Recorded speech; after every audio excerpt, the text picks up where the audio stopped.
آئرہ زیان کی گرفت میں بری طرح مچلی تھی اور زیان اس کی حالت سے لطف اٹھا رہا تھا۔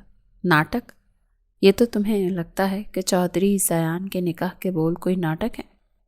آئرہ چودھری، لگتا ہے CSS کی تیاری میں آپ یہ پڑھنا بھول گئیں کہ نکاح کے بعد عورت اپنے شوہر کی جاگیر بن جاتی ہے، اسی لیے یہ مچلنا چھوڑو۔ آئرہ نے پوری قوت سے اس کا سینہ دھکیلا تھا۔ شایان کی گرفت سے خود کو آزاد کروا چکی تھی۔ میں تمہیں منمانی کرنے نہیں دوں گی۔ مگر اگلے ہی پل اس نے آئرہ کی دونوں کلائیاں اپنے ہاتھوں سے جکڑ لیں اور اسے بیڈ پر پیچھے کی طرف جھکنے پر مجبور کر دیا۔ نہ میری جان، ایسی کوشش تمہیں بہت مہنگی پڑ سکتی ہے۔ اس کمرے کے اندر اور اس حویلی کے باہر صرف میرا قانون چلتا ہے، چودھری زاویار کا۔ چھوڑو مجھے، تم ایک جانور ہو، تمہیں عورت کی عزت کا کوئی احساس نہیں ہے، تم صرف اپنی مردانگی کا روب جھاڑنا جانتے ہو۔ آئرہ کی آواز میں اب سسکیاں شامل تھیں۔ مجھے جانور بننے پر بھی تم نے مجبور کیا ہے جانے من۔ تم مجھ سے نفرت کرتی ہو نا؟ کرو، جتنی نفرت کر سکتی ہو کرو، مگر آج سے تمہاری یہ زندگی، یہ سانسیں اور یہ جسم سب میرا ہے۔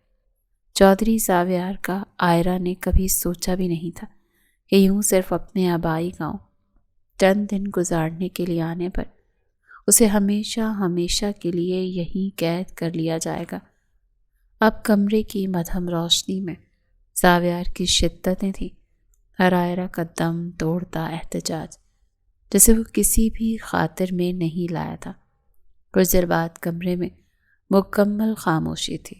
ماتم ختم ہو گیا ہو تو بستر کی چادر بدل لو محترمہ، پڑھی لکھی ہو، اتنی سمجھ تو ہوگی کہ شادی کی پہلی رات کی چادر فوراً بدل لینی چاہیے۔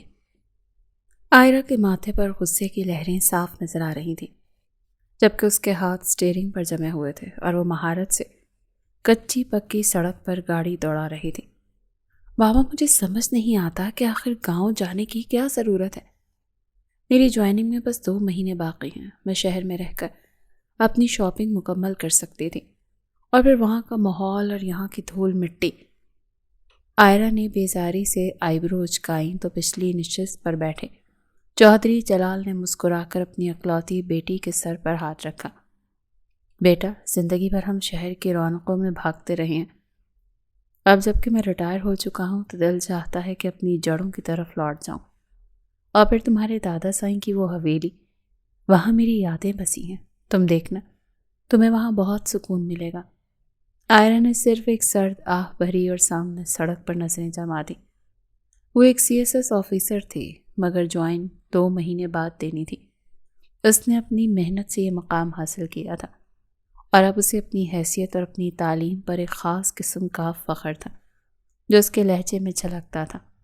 بابا، آپ نے ہمیشہ کہا کہ آپ اپنے ماں باپ کے اکلوتے بیٹے ہیں، تو پھر اس حویلی میں اب کون رہتا ہوگا؟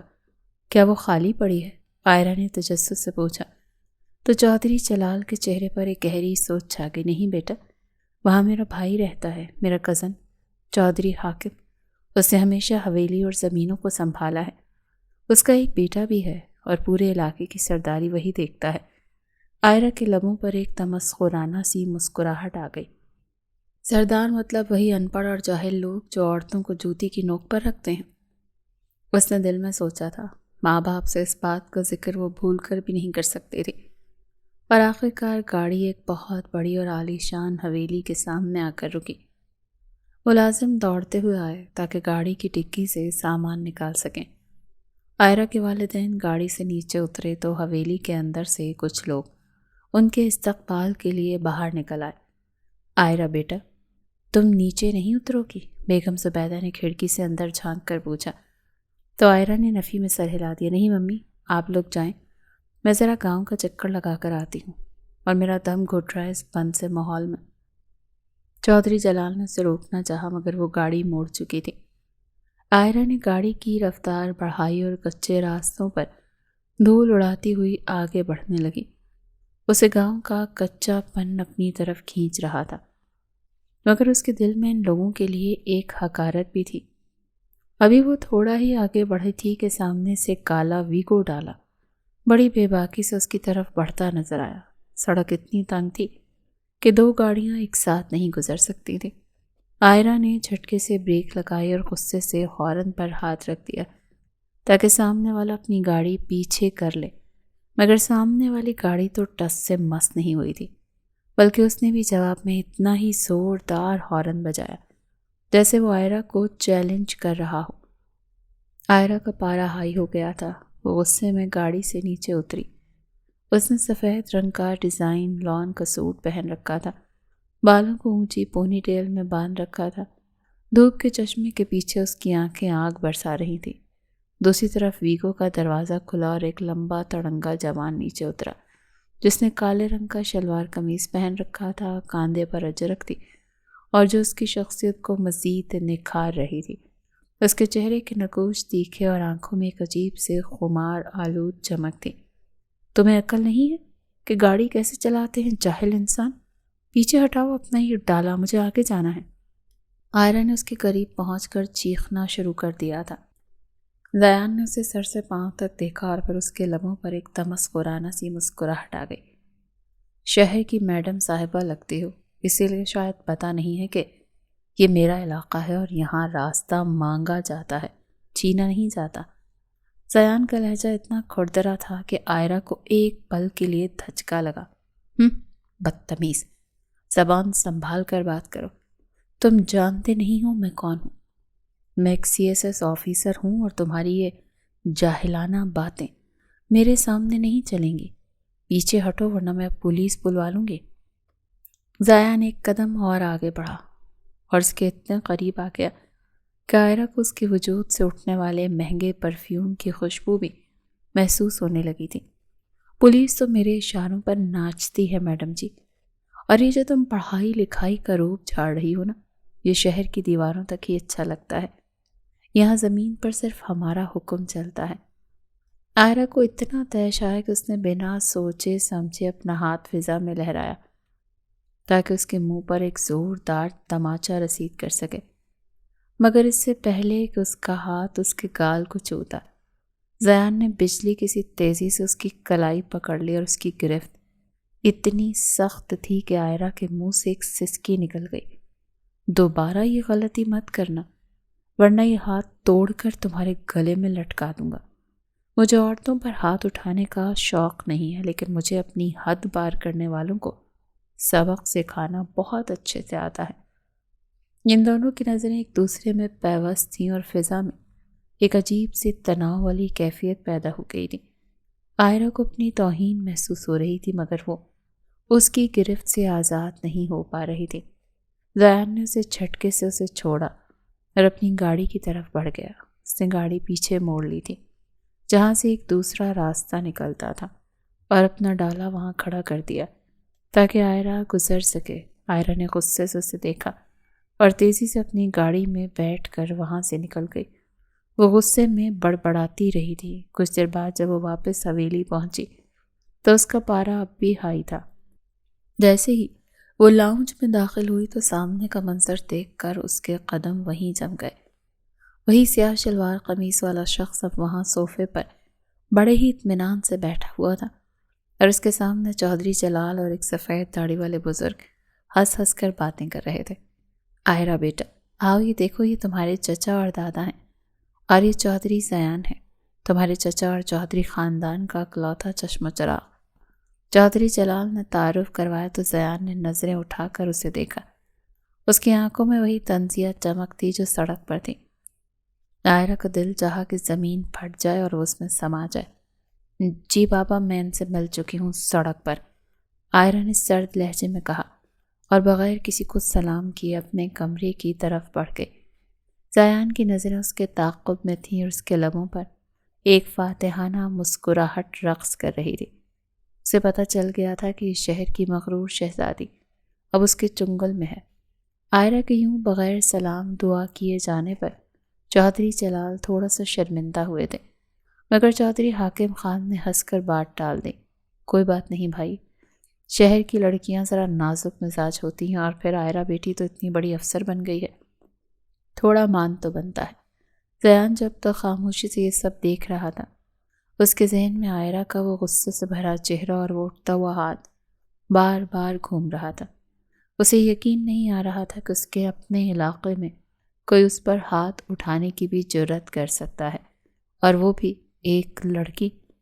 اب اسائی میں ذرا دیکھ کر آتا ہوں کہ ملازموں نے مہمانوں کے کمروں میں سب ضرورت کا سامان رکھ دیا ہے یا نہیں۔ زیان نے بہت مہارت سے بہانہ بنایا اور صوفے سے اٹھ کر کھڑا ہوا۔ چودھری حاکم خان نے اس بات میں سر ہلایا تو وہ دھیمے قدموں سے سیڑھیوں کی طرف بڑھ گیا۔ حویلی کی چوڑی سیڑھیاں چڑھتے ہوئے اس کے ذہن میں عائرہ کے وہ الفاظ گونج رہے تھے، ابھی تمہیں بتاتا ہوں کہ یہ گنوار تمہارے دماغ کا بخار کیسے اتارتا ہے عائرہ چودھری۔ اس نے دل میں سوچا اور اوپر کی راہداری میں پہنچ گیا جہاں عائرہ کا کمرہ تھا۔ اس نے دیکھا کہ ملازمہ کمرے سے باہر نکل رہی ہے۔ اس نے اسے اشارے سے جانے کو کہا اور خود عائرہ کے کمرے کے سامنے جا کر رک گیا۔ اس نے ایک پل کے لیے بھی نہیں سوچا کہ اندر ایک لڑکی ہے اور اسے دستک دینی چاہیے۔ اس نے بغیر کسی جھجک کے دروازے کا ہینڈل گھمایا اور کمرے کے اندر داخل ہو گیا۔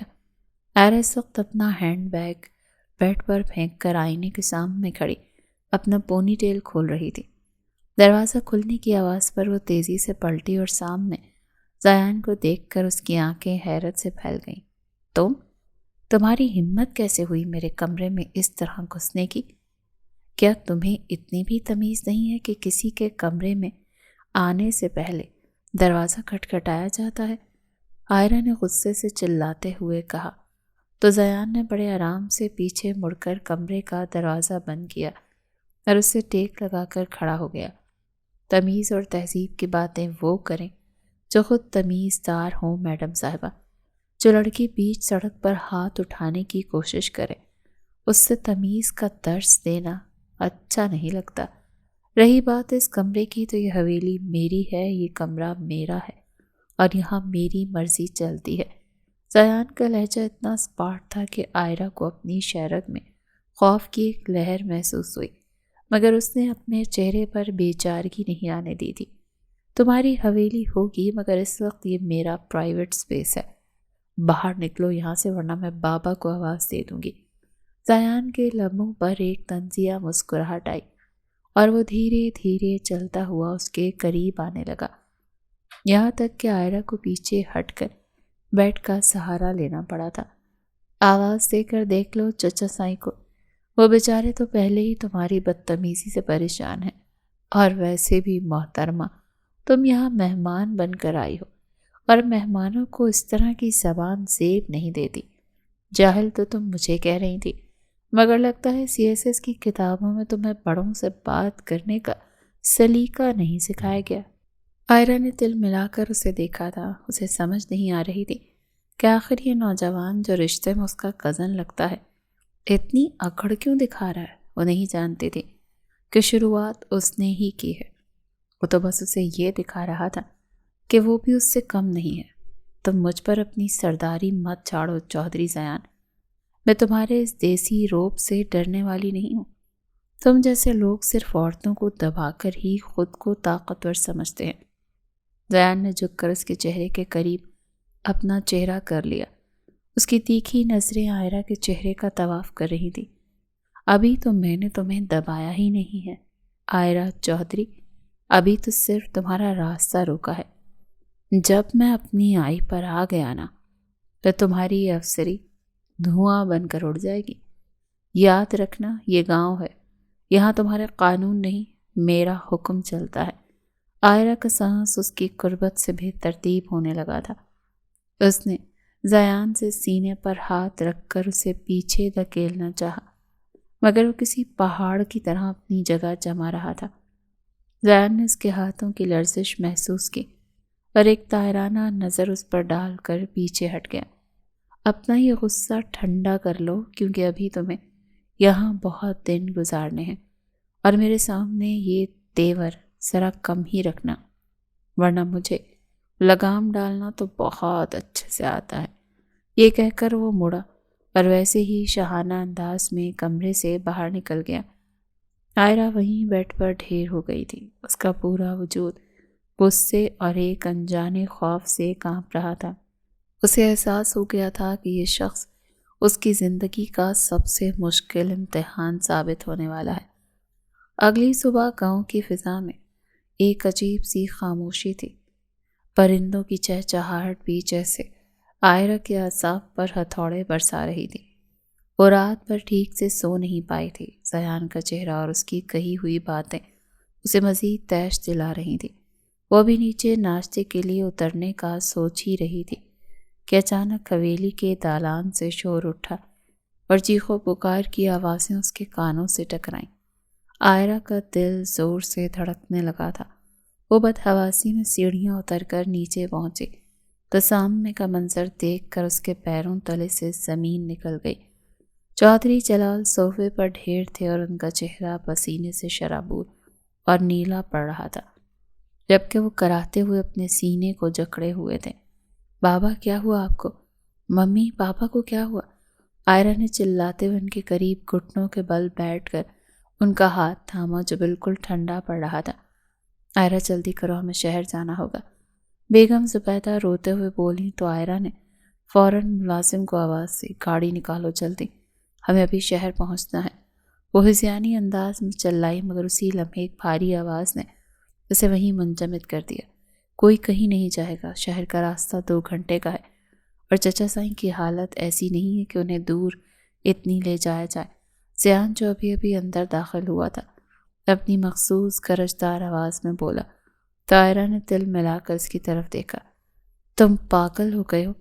میرے بابا کی جان خطرے میں ہے اور تم کہہ رہے ہو کہ ہم کہیں نہ جائیں؟ ہٹو میرے راستے سے، میں نے ابھی شہر لے کر جاؤں گی۔ وہ غصے اور دکھ کی انتہا پر تھی مگر زیان ایک چٹان کی طرح اس کے سامنے کھڑا تھا۔ میں نے کہا نا کہ یہ شہر نہیں، یہاں کے حالات اور راستہ تم سے بہتر میں جانتا ہوں۔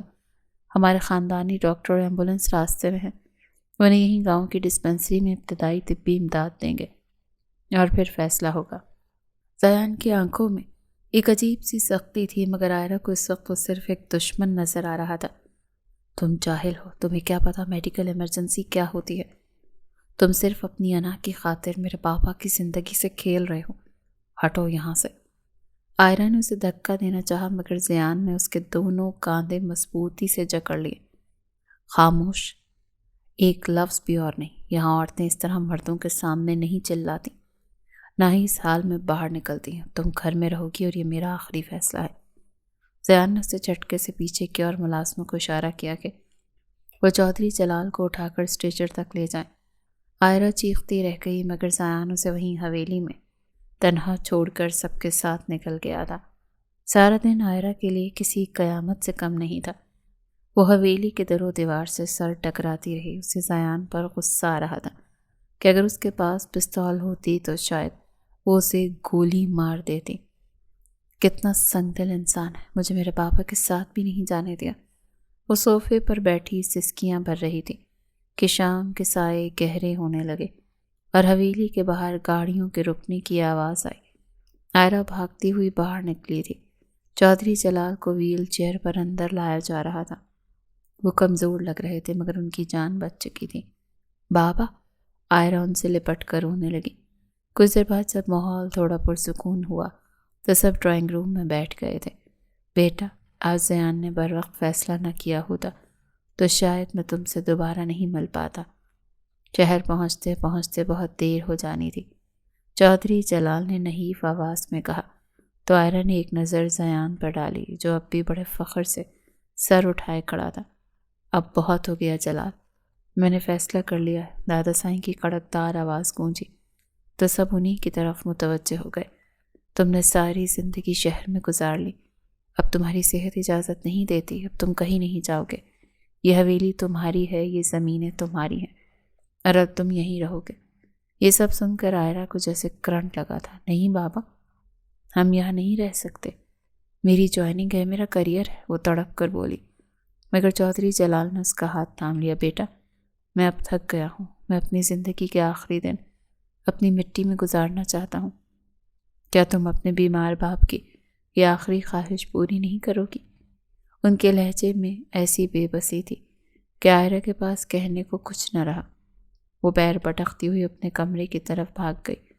اسے احساس نہیں تھا کہ اس کے پیچھے بڑوں نے اس کی زندگی کا سب سے بڑا سودا کر لیا ہے۔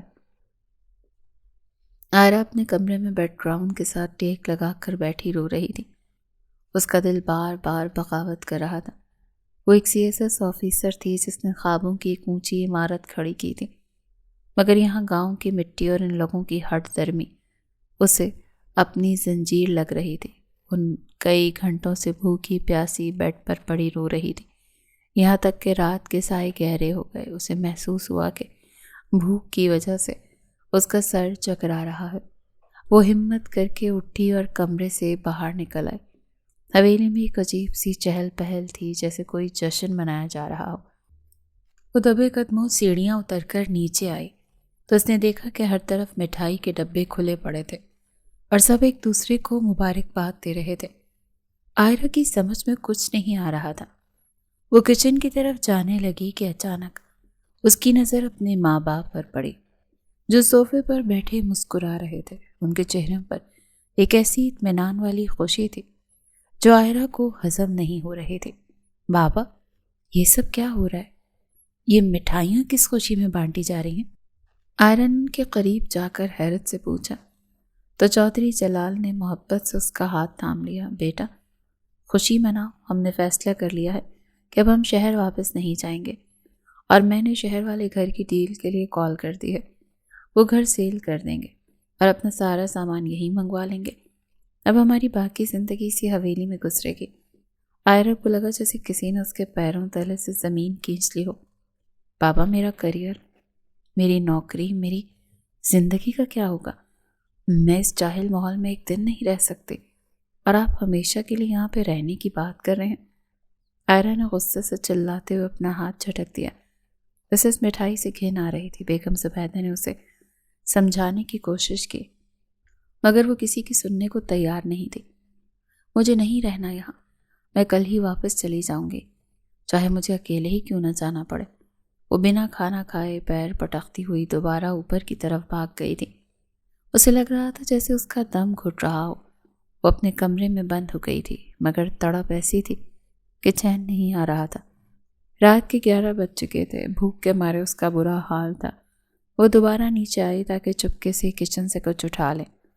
حویلی کے مین ہال میں اب خاموشی تھی، مگر جیسے ہی وہ دادا سائیں کے کمرے کے پاس سے گزری، اسے اندر سے آوازیں سنائی دی۔ وہ تجسس کے مارے وہیں رک گئی۔ دروازہ تھوڑا سا کھلا تھا، جہاں سے زیان اور دادا سائیں صاف نظر آ رہے تھے۔ زیان پتر، میں نے تمہارے باپ اور چچا سے بات کر لی ہے، وہ دونوں اس رشتے پر بہت خوش ہیں۔ آئرہ ہمارے خاندان کی بیٹی ہے، اور میں چاہتا ہوں کہ تم اسے اپنی شریک حیات بناؤ، تاکہ یہ گھرانہ ہمیشہ کے لیے ایک ہو جائے۔ افضل چودھری کی آواز میں ایک ٹھہراؤ تھا، مگر آئرہ کے کانوں پگھلا ہوا سیسا بھر گیا تھا۔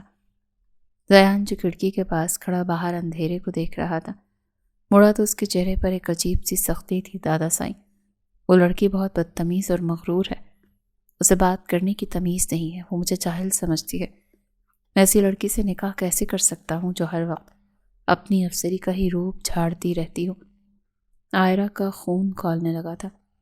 وہ دروازے کے پیچھے چھپی یہ سب کچھ سن رہی تھی۔ پتر، وہ بچی ہے، ابھی نادان ہے، تم اسے سنبھال لوگے، مجھے تم پر پورا بھروسہ ہے، تم اسے ایک اچھی بیوی بنا لوگے۔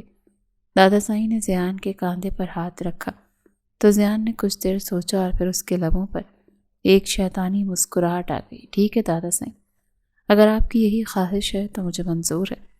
اس نے جان بوجھ کر یہ جملہ ادا کیا تھا، کیونکہ وہ دیکھ چکا تھا کہ آئرہ چھپ کر انہیں دیکھ رہی ہے۔ آئرہ سے اب مزید برداشت نہیں ہو رہا تھا۔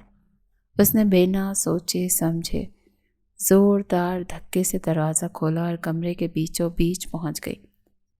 اس کی آنکھوں سے غصے سے آنسو بہہ رہے تھے۔ کبھی نہیں، میں مر جاؤں گی مگر اس جاہل انسان سے کبھی شادی نہیں کروں گی۔ آپ لوگ ہوتے کون ہیں میری زندگی کا فیصلہ کرنے والے؟ میں ایک آزاد لڑکی ہوں، میں کوئی بھیڑ بکری نہیں ہوں جسے آپ اپنے پوتے کے حوالے کر دیں گے۔ آئرہ کی آواز پوری حویلی میں گونج اٹھی تھی۔ دیکھ لیں دادا سائیں کی زبان، ابھی یہ حال ہے تو بعد میں کیا ہوگا؟ زیان نے طنز کیا تو آئرہ اس کی طرف جھپٹ پڑی۔ تم تو خاموشی رہو، تمہاری یہ ہمت کہ تم مجھ سے نکاح کا سوچو بھی، تم جیسے گنوار صرف خواب ہی دیکھ سکتے ہیں۔ اسی لمحے چودھری جلال اور بیگم زبیدہ بھی وہاں پہنچ گئے۔ شور سن کر حاکم چودھری بھی اپنی بیگم کے ساتھ وہاں پر آ گئے تھے۔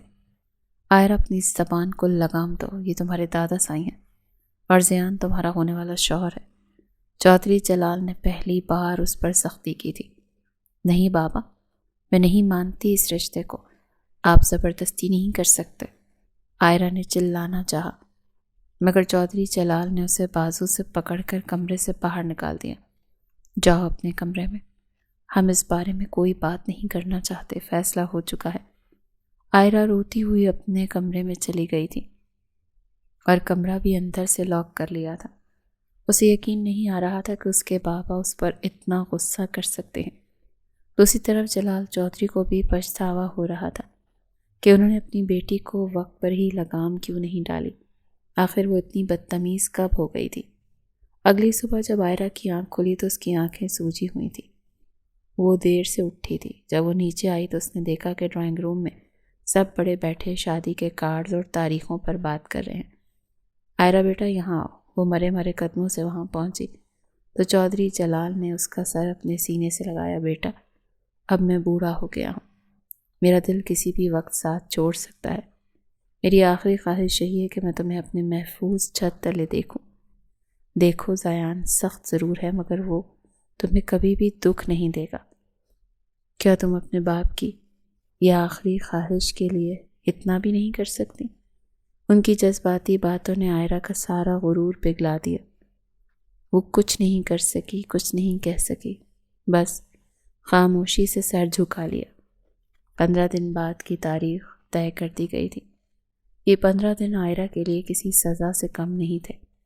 زیان کبھی کبھی اس کے سامنے آتا تو اسے اپنی نظروں سے جتاتا کہ اب وہ اس کی ملکیت بننے والی ہے۔ بالآخر شادی کا دن بھی آ گیا۔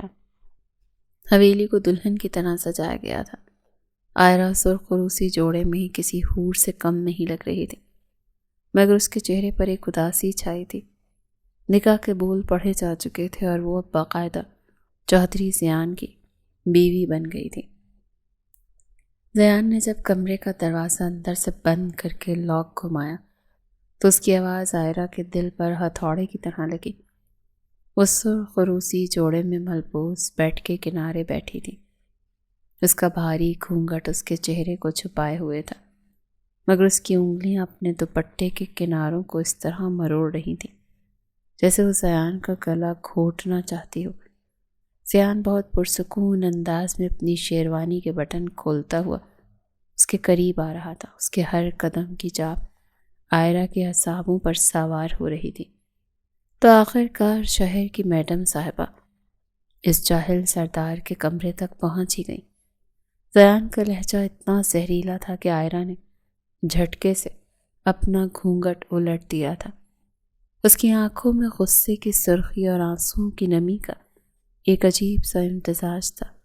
خبردار، جو تم میرے قریب آئے زیان چودھری، میں نے صرف اپنے بابا کی زندگی کی خاطر یہ نکاح کا ناٹک کیا ہے، ورنہ میری جوتی بھی تم جیسے گنوار انسان کے نام کے ساتھ لگنا پسند نہ کرے۔ عائرہ نے چلاتے ہوئے بیڈ سے اٹھنے کی کوشش کی تھی، مگر زیان نے اپنی بائیں بازو سے اسے وہیں دبا دیا۔ اس کے لمس میں عائرہ کو اپنے بدن میں ایک جھرجھری سی محسوس ہوئی تھی۔ ناٹک؟ تمہیں لگتا ہے کہ چودھری زیان کے نکاح کے بول کوئی ناٹک ہے؟ عائرہ چودھری، لگتا ہے CSS کی تیاری میں آپ یہ پڑھنا بھول گئیں کہ نکاح کے بعد عورت اپنے شوہر کی جاگیر بن جاتی ہے، اور میں اپنی جاگیر پر کسی کی مداخلت برداشت نہیں کرتا۔ عائرہ نے پوری قوت سے اس کا سینہ دھکیلا تھا۔ جاگیر ہوگی تمہاری اس زمینیں اور یہ بھوکے ننگے مزارے۔ میں ایک آزاد لڑکی ہوں، تم مجھے چھو بھی نہیں سکتے۔ اگر تم نے زبردستی کرنے کی کوشش کی تو میں تمہیں کورٹ میں گھسیٹوں گی۔ زیان کے لبوں پر ایک طنزیہ سی مسکراہٹ آ گئی تھی۔ اس نے عائرہ کی دونوں کلائیاں ایک ہاتھ سے جکڑی اور اسے بیڈ پر پیچھے کی طرف جھکنے پر مجبور کر دیا۔ عائرہ چودھری، اس کمرے کے اندر اور اس حویلی کے باہر صرف میرا قانون چلتا ہے۔ تم جاہل جاہل کہتی رہی ہو نا مجھے، تو آج دیکھو کہ ایک جاہل اپنی انا کا بدلہ کیسے لیتا ہے۔ عائرہ نے دل ملا کر اپنی کلائیاں چھڑوانے کی کوشش کی تھی، مگر زیان کی گرفت لوہے کی مانند تھی۔ چھوڑو مجھے زیان، تم ایک جانور ہو، تمہیں عورت کی عزت کا کوئی احساس نہیں ہے، تم صرف اپنی مردانگی کا روپ جھاڑنا جانتے ہو۔ عائرہ کی آواز میں اب سسکیاں شامل ہو گئی تھیں، مگر زیان کے سر پر اس وقت خون سوار تھا۔ اسے وہ سارے تانے یاد آ رہے تھے جو عائرہ نے اسے سڑک پر اور حویلی میں دیے تھے۔ ہاں، میں جانور ہوں، میں وہی ان پڑھ اور جاہل سردار ہوں جسے تم نے سب کے سامنے ذلیل کیا تھا۔ آج میں تمہارا وہ سارا غرور تمہاری اس تعلیم کے ساتھ اس بستر پر ڈھیر کر دوں گا۔ زیان نے اس کا چہرہ اپنی گرفت میں لے لیا تھا۔ اس کے انگوٹھے عائرہ کے نرم گالوں پر سختی سے جمے ہوئے تھے۔ عائرہ نے مزاحمت کرنے کی بھرپور کوشش کی تھی۔ اس کے ناخن زیان کے بازوؤں کو زخمی کر رہے تھے، مگر زیان کو جیسے کوئی درد ہی نہیں ہو رہا تھا۔ اس نے عائرہ کے بالوں کو اپنی مٹھی میں لیا اور اسے اپنی طرف کھینچا۔ تم مجھ سے نفرت کرتی ہو نا؟ کرو، جتنی کر سکتی ہو کرو، مگر آج سے تمہاری یہ زندگی، یہ سانسیں اور یہ جسم سب میرا ہے۔ عائرہ نے چیخنا چاہا، مگر زیان نے اس کی آواز کو اپنے وجود تلے دبا دیا تھا۔ وہ ایک زخمی شیرنی کی طرح تڑپ رہی تھی، مگر زیان کی شدتوں کے سامنے وہ بے بس ہوتی جا رہی تھی۔ اس نے کبھی سوچا بھی نہیں تھا کہ کوئی انسان اتنا سخت گیر اور بے رحم ہو سکتا ہے۔ زیان اس پر مکمل طور پر حاوی ہو چکا تھا۔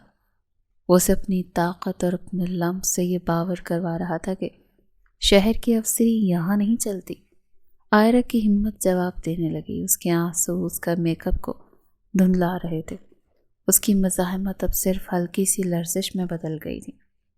زیان نے اس کے وجود کے ہر حصے پر اپنی ملکیت کی مہر ثبت کر دی تھی، اور عائرہ صرف بے بسی سے یہ سب سہنے پہ مجبور تھی۔ اسے اپنے آپ سے اور اپنی زندگی سے گھن آنے لگی تھی۔ رات کے آخری پہر جب زیان اس سے الگ ہوا تو عائرہ ایک ٹوٹے ہوئے کھلونے کی طرح بیٹھ کے ایک کونے میں پڑی سسک رہی تھی۔ اس کا بھاری جوڑا بکھر چکا تھا، اس کی روح جیسے اس کے جسم سے کوچ کر گئی تھی۔ زیان بیڈ کے کنارے بیٹھا سگریٹ سلگا چکا تھا، دھوئیں کے مرغولے کمرے میں پھیل رہے تھے۔ اس نے ایک نظر اس نڈھال لڑکی پر ڈالی جو اب بھی اپنی ہچکیوں کو قابو کرنے کی کوشش کر رہی تھی۔ زیان کے چہرے پر کوئی پچھتاوا نہیں تھا، بلکہ ایک عجیب سی فاتحانہ سرد مہری تھی۔ اس نے سگریٹ کا ایک لمبا کش لیا اور پھر راکھ کو پاس پڑے ایشٹرے ٹرے میں ڈال دیا۔ ماتم ختم ہو گیا ہو تو بستر کی چادر بدل لو محترمہ، پڑھی لکھی ہو اتنی سمجھ تو ہوگی۔ زیان کے الفاظ اس کے لمس سے بھی زیادہ تکلیف دہ تھے۔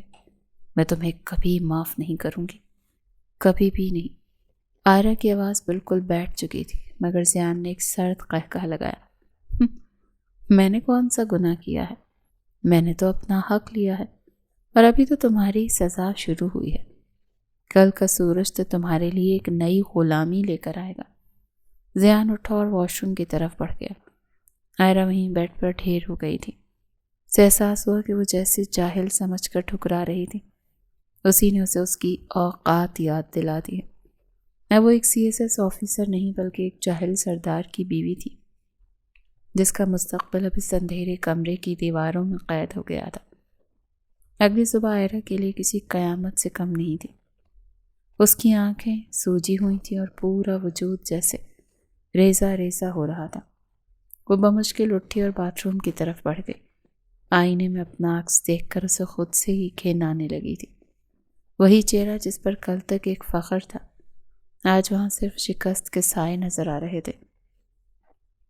زیان تو پہلے سے ہی تیار ہو کر نیچے جا چکا تھا۔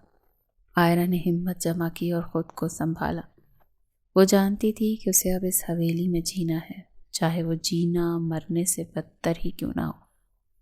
وہ تیار ہو کر نیچے آئی تو ڈائننگ ٹیبل پر سب بیٹھے تھے۔ زیان بڑی شان سے چودھری حاکم خان کے ساتھ بیٹھا ناشتہ کر رہا تھا، جیسے رات کچھ ہوا ہی نہ ہو آئرہ کو دیکھتے ہی سب کے چہروں پر مسکراہٹ آ گئی، مگر زیان نے ایک نظر اس پر ڈالی اور پھر نظریں پھیر لیں۔ آؤ بیٹی بیٹھو، ناشتہ کر لو، آج تمہارا ولیمہ ہے، شام کو بہت سے مہمان آئیں گے۔ دادا سائی نے شفقت سے کہا تو آئرہ نے خاموشی سے سر جھکا لیا۔ اس کا دل چاہا کہ وہ چلا کر کہے کہ یہ کیسی خوشی ہے، مگر چودھری جلال کے چہرے کا سکون دیکھ کر اس کے لفظ حلق میں ہی دب گئے۔ سارا دن آئرہ ایک مشینی انداز میں پھرتی رہی اور شام کو ایک بار پھر بھاری لباس اور زیورات میں لدی کسی سجی ہوئی لاش کی طرح اسٹیج پر بیٹھی تھی۔ زیان اس کے ساتھ بیٹھا تھا، مگر ان دونوں کے درمیان ایک ایسی دیوار تھی جسے کوئی نہیں دیکھ سکتا تھا۔ رات گئے جب ولیمہ ختم ہوا اور آئرہ اپنے کمرے میں پہنچی تو اس نے فوراً اندر سے کنڈی چڑھا دی اور لاک گھما دیا۔ اب میں تمہیں اندر نہیں آنے دوں گی زیان چودھری، تم چاہے جو مرادیں مانگو، مگر آج تم اس چوکھٹ کو پار نہیں کر سکتے۔ اس نے دیوار سے ٹیک لگا کر خود کلامی کی اور وہیں زمین پر بیٹھ گئی۔ اسے بھوک بھی لگی تھی اور تھکن سے اس کا برا حال تھا، مگر وہ ڈھیٹ بن کر وہیں بیٹھی رہی۔ تھوڑی دیر بعد باہر قدموں کی چاپ سنائی دی اور پھر دروازے کے ہینڈل پر کسی نے ہاتھ رکھ دیا۔ آئرہ دروازہ کھولو، زیان کی روبدار آواز آئی، مگر آئرہ خاموش رہی۔ میں نے کہا دروازہ کھولو ورنہ میں اسے توڑ دوں گا، زیان نے دوبارہ کہا اور اس بار اس کے لہجے میں غصہ تھا۔ نہیں کھلے گا یہ دروازہ، جاؤ کہیں اور جا کر سو جاؤ، اب تمہارے لیے اس کمرے کے دروازے ہمیشہ کے لیے بند ہیں۔ آئرہ نے اندر سے چلا کر جواب دیا تو زیان نے ایک دو بار دستک دی، مگر جب آئرہ نہیں مانی تو باہر خاموشی چھا گئی۔ آئرہ نے سوچا کہ شاید وہ چلا گیا ہے۔ وہ سکون کا سانس لے کر وہیں صوفے پر بیٹھ گئی، مگر اسے اندازہ نہیں تھا کہ زیان ہار ماننے والوں میں سے نہیں تھا۔ کچھ دیر بعد پھر دستک ہوئی، مگر اس بار ایک عورت کی آواز تھی۔ بیگم صاحبہ، میں ہوں گل بی بی، چھوٹے چودھری نے کہا ہے آپ نے کچھ کھایا نہیں، میں آپ کے لیے کھانا لائی ہوں۔ آئرہ کا دل دھڑکا، اسے واقعی شدید بھوک تھی۔ اس نے سوچا کہ ملازمہ ہے تو کوئی خطرہ نہیں۔ اس نے اٹھ کر آہستہ سے لاک کھولا اور جیسے ہی دروازہ تھوڑا سا کھلا اس کے ہوش اڑ گئے۔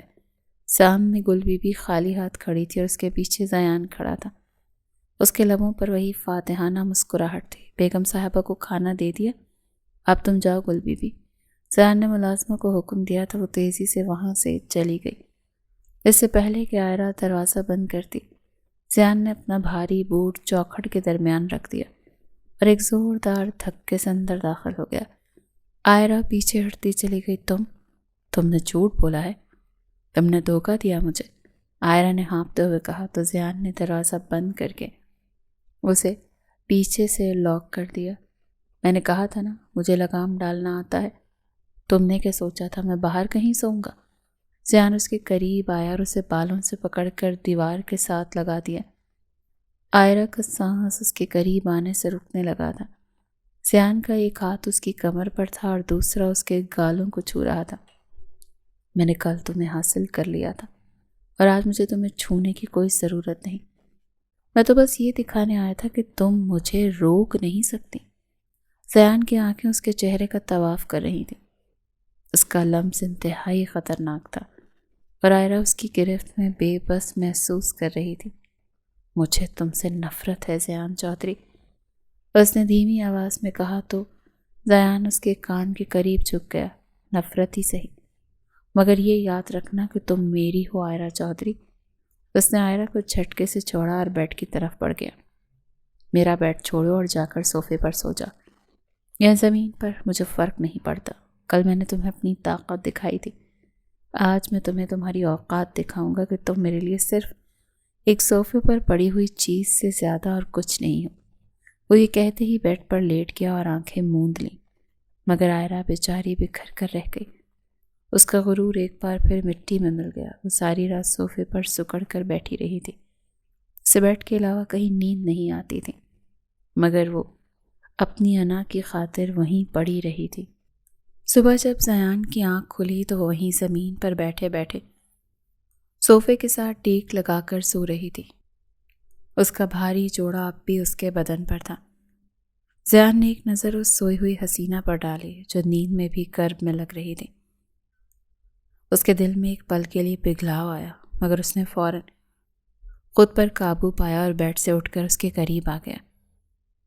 اس نے آئرہ کو جگانے کے لیے اس کے پاس میز پر پڑی لائٹ آن کی اور اسے آئرہ کی آنکھوں کے قریب کیا تو وہ ہڑبڑا کر اٹھ بیٹھی۔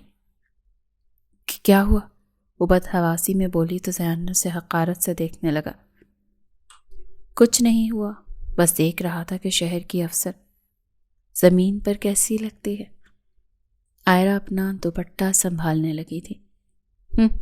بڑے آئے کہنے والے کے پاس نہیں آؤں گا، بس موقع چاہیے تم جیسے جاہل لوگوں کو۔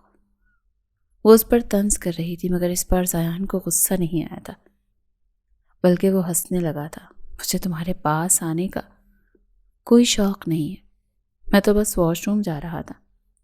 وہ تولیہ اٹھا کر واش روم میں گھس گیا اور آئرہ غصے سے دل ملا کر رہ گئی۔ اسے احساس ہوا کہ وہ اس شخص کو جتنا جاہل سمجھتی تھی وہ اسے کہیں زیادہ شاطر تھا۔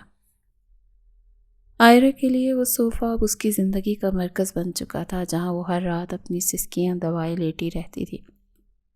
اس کی کمر میں درد ہوتا تو وہ بار بار کروٹ بدلتی، مگر بیڈ پر موجود ضیان کی موجودگی اسے وہاں جانے سے روکتی تھی۔ اسے لگتا تھا کہ ضیان بہت سکون سے سو رہا ہے، کیونکہ اس کی سانسوں کی آواز باقاعدہ آ رہی تھی۔ کتنا بے حس انسان ہے، اسے ذرا بھی احساس نہیں ہے کہ میں بھی ایک انسان ہوں۔ آئرہ نے دل میں سوچا اور اپنے آنسوں کو دوپٹے سے پہنچا۔ وہ بار بار اپنی نوکری اور اپنے شہر کے بارے میں سوچتی، جہاں وہ ایک ملکہ کی طرح رہتی تھی، اور یہاں اسے ایک ملازمہ سے بھی بدتر سلوک سہنا پڑ رہا تھا۔ اس کی جوائننگ میں بھی بس 1 مہینہ رہ گیا تھا۔ دوسری طرف ضیان کی آنکھیں بند تھیں مگر اس کا دماغ کسی بھنور میں پھنسا ہوا تھا۔ وہ سو نہیں رہا تھا، بلکہ آئرہ کی ہر سسکی اس کے دل پر کسی نشتر کی طرح لگ رہی تھی۔ میں یہ کیا کر رہا ہوں؟ اس لڑکی کو نیچا دکھانے کے لیے میں خود کو بھی تو اذیت دے رہا ہوں۔ ضیان نے کمبل کے اندر اپنی مٹھی بھینچی۔ اسے یاد آیا کہ جب اس نے پہلی بار آئرہ کو سڑک پر دیکھا تھا تو اس کے دل میں ایک عجیب سی کشش پیدا ہوئی تھی، مگر اس کی زبان کی تلخی نے ضیان کی انا کو زخمی کر دیا تھا۔ وہ اسے ٹوٹتے ہوئے دیکھنا چاہتا تھا، مگر اب جب وہ ٹوٹ رہی تھی تو ضیان کو اپنی جیت میں شکست محسوس ہو رہی تھی۔ اگلی رات بھی کچھ ایسی ہی تھی۔ آئرہ صوفے پر تڑپ رہی تھی اور ضیان بیڈ پر لیٹا چھت کو گھور رہا تھا۔ تم چاہو تو بیڈ کے دوسرے کونے پر سو سکتی ہو، مجھے کوئی اعتراض نہیں ہے۔ ضیان کی اچانک آواز اندھیرے کمرے میں گونجی تو آئرہ کا وجود کانپ اٹھا۔ میں تمہارے بیڈ کی مجھے کوئی ضرورت نہیں ہے، میں یہاں صوفے پر ہی ٹھیک ہوں۔ تم جیسے جاہل کے ساتھ سونے سے بہتر ہے کہ میں ساری زندگی زمین پر گزار دوں۔ آئرہ کا لہجہ اب بھی ویسا ہی زہریلا تھا۔ ضیان کو ایک بار پھر غصہ آ گیا تھا۔ ٹھیک ہے، پھر تڑپتی رہو اپنی اس جھوٹی انا کے ساتھ، مجھے کیا فرق پڑتا ہے۔ وہ کروٹ بدل کر سو گیا، مگر اس کا دل جانتا تھا کہ فرق پڑ رہا ہے۔ وہ خود کو ملامت کر رہا تھا کہ وہ کیوں اس کی فکر کر رہا ہے۔ اگلی رات آئرہ کی طبیعت کچھ زیادہ ہی خراب تھی، اسے سردی لگ رہی تھی اور وہ صوفے پر سکڑ کر لیٹی تھی کہ اس کے پاس کوئی کمبل بھی نہیں تھا، کیونکہ وہ ضیان سے مانگنا اپنی توہین سمجھتی تھی۔ ضیان نے محسوس کیا کہ وہ تھر تھرا رہی ہے۔ وہ چپکے سے اٹھا اور ایک کمبل لے کر اس کے قریب آ گیا۔ اس نے بڑے آرام سے کمبل اس کے اوپر ڈالنا چاہا، مگر آئرہ جاگ رہی تھی۔ اس نے جھٹکے سے کمبل پرے پھینک دیا۔ دور رہو مجھ سے، مجھے تمہاری کسی ہمدردی کی ضرورت نہیں ہے۔ ضیان کا پارا ایک دم چڑھ گیا۔ اس نے کمبل دوبارہ اٹھایا اور زبردستی اس کے گرد لپیٹ دیا۔ خاموشی سے لیٹی رہو، ورنہ میں تمہیں اٹھا کر باہر برآمدے میں پھینک دوں گا، وہاں زیادہ ٹھنڈ ہے آئرہ چودھری۔ ضیان کی کرشدار آواز نے آئرہ کو خاموش کر دیا تھا۔ وہ کمبل میں دبک گئی تھی، مگر اس کی آنکھوں سے پھر آنسو بہنے لگے۔ ضیان واپس بیڈ پر جا کر لیٹ گیا، مگر اب اسے نیند نہیں آ رہی تھی۔ وہ سوچ رہا تھا کہ آخر یہ جنگ کب تک ہوگی۔ اسے احساس ہو رہا تھا کہ وہ آئرہ کے جسم کو تو حاصل کر چکا، مگر اس کی روح اب بھی اس سے کوسوں دور تھی، اور یہی بات اسے اندر ہی اندر کھائے جا رہی تھی، اور وقت یوں ہی گزرتا جا رہا تھا۔ ایک شام جب آئرہ کمرے کی طرف آ رہی تھی تو اسے اندر سے زیان کی آواز سنائی دی۔ وہ کسی سے فون پر بہت غصے میں بات کر رہا تھا۔ ہاں بس تم اسے اٹھا لو، باقی میں خود دیکھ لوں گا۔ ویسے اگر میں نے موت کے منہ تک نہ پہنچایا تو میرا نام بھی چودھری زیان نہیں۔ آئرہ کے قدم وہیں رک گئے۔ اس کا دل تیزی سے دھڑکنے لگا تھا۔ اسے زیان کی باتیں سن کر خوف محسوس ہونے لگا تھا۔ یہ تو کسی کو مارنے کی بات کر رہا ہے۔ کیا یہ کوئی کرمنل ہے؟ کیا یہ لوگوں کو قتل کرتا ہے؟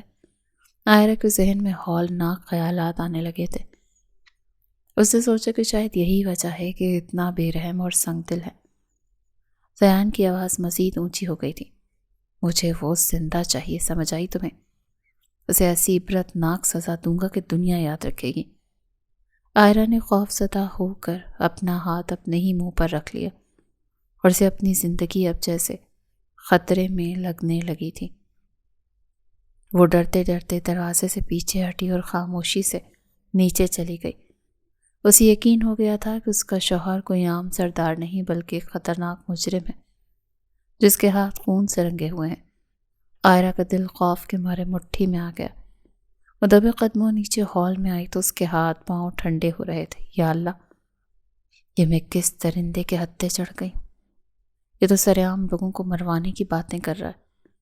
اس نے صوفے کی پشت سے ٹیک لگا لی اور اپنی بند ہوتی آنکھوں کو سختی سے میچا۔ اسے رہ رہ کر زیان کا وہ چہرہ یاد آ رہا تھا جب اسے شدت سے اپنی گرفت میں لیتا تھا۔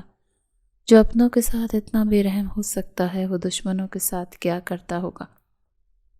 آئرہ نے سوچا اور اسے اپنی CSS کی ڈگری ایک کاغذ کا ٹکڑا لگنے لگی، کیونکہ قانون تو اس حویلی کی دیواروں کے باہر دم توڑ دیتا تھا۔ اگلی 2 راتیں آئرہ نے سخت گرم میں گزاری۔ زیان جب بھی کمرے میں داخل ہوتا تو آئرہ خوف سے صوفے کے کونے میں دبک جاتی اور زیان اس کی اس بدلی ہوئی حالت کو دیکھ کر حیران ہوتا، مگر اپنی انا کی وجہ سے کچھ پوچھتا نہیں تھا۔ وہ رات پر فون پر کسی مشن اور ٹارگٹ کی باتیں کرتا رہتا تھا اور آئرہ کی نظر میں اس کا مجرمانہ عکس گہرا ہوتا جا رہا تھا۔ دوپہر کو جب آئرہ سیڑھیاں اتر رہی تھی تو اس نے دیکھا کہ حویلی کے باہر پولیس کی 2 گاڑیاں آ کر رکی ہیں اور کئی وردی پوش اہلکار تیزی سے اندر داخل ہو رہے ہیں۔ آئرہ کا دم نکلنے لگا۔ شاید پولیس زیان کو پکڑنے آئی ہے۔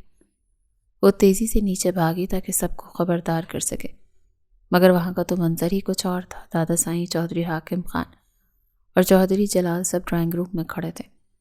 ان کے چہروں پر فخر تھا۔ زیان شلوار قمیص کے بجائے گہرے نیلے رنگ کی پولیس وردی میں ملبوس صوفے پر بیٹھا کچھ فائلز پر دستخط کر رہا تھا۔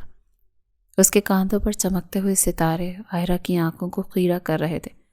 مبارک ہو DSP سر، آپ نے اس گینگ کو پکڑ کر پورے صوبے کا نام روشن کر دیا۔ انسپکٹر بشیر نے جھک کر اسے سلیوٹ کیا تو زیان نے صرف سر ہلانے پر اکتفا کیا۔ آئرہ وہیں دہلیز پر منجمد ہو گئی۔ زیان DSP ہے؟ وہ منہ ہی منہ میں بڑبڑانے لگی۔ زیان نے دستخط مکمل کی اور نظریں اٹھا کر آئرہ کو دیکھا جو شرمندگی اور حیرت کی مورت بنی کھڑی تھی۔ زیان کی آنکھوں میں وہی پرانا طنزیہ خمار تھا، مگر اب اس میں ایک فاتحانہ چمک بھی شامل تھی۔ آئرہ کو اپنی زبان پر کہے گئے وہ تمام طعنے یاد آنے لگے تھے۔ ان پڑھ، جاہل، گنوار۔ اسے احساس ہوا کہ وہ جس شخص کو قانون کا سبق سکھا رہی تھی وہ خود قانون کا رکھوالا تھا، اور اس کی پوسٹ تو آئرہ کی ہونے والی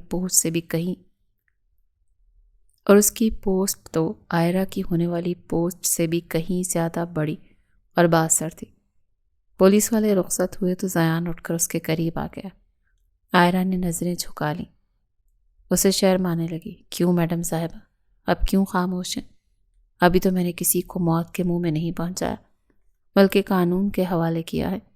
زیان کا لہجہ دھیما مگر کاٹدار تھا۔ آئرہ کچھ نہیں بول سکی تھی۔